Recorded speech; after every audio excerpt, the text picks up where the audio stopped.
अच्छा साथियों,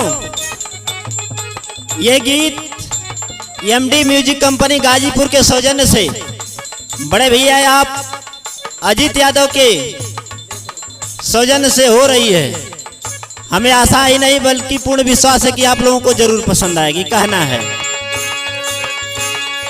गील कैलू पीसना बनैबू कैसे लोई गलवा टोई टोई ना गलवा टोई टोई ना तया जमरी है तो के भैया गलवा टोई टोई ना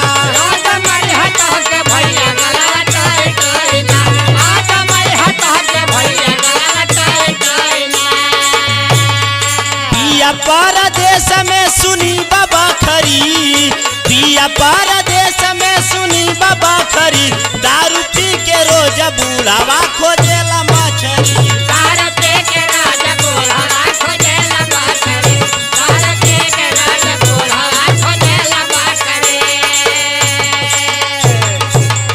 आज का ये फैशन हो गया बा। भौजाई लोग का काम करत थी मास्टर भैया?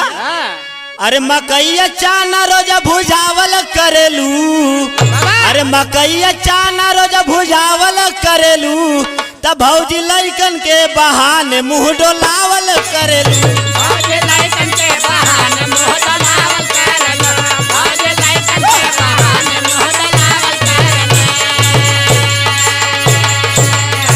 छठ के हथवा में से लोइया राजा उमरल पारो सोइया मोर कलैया बाथेले देवरुली औता दवैया मोर कलैया बाथे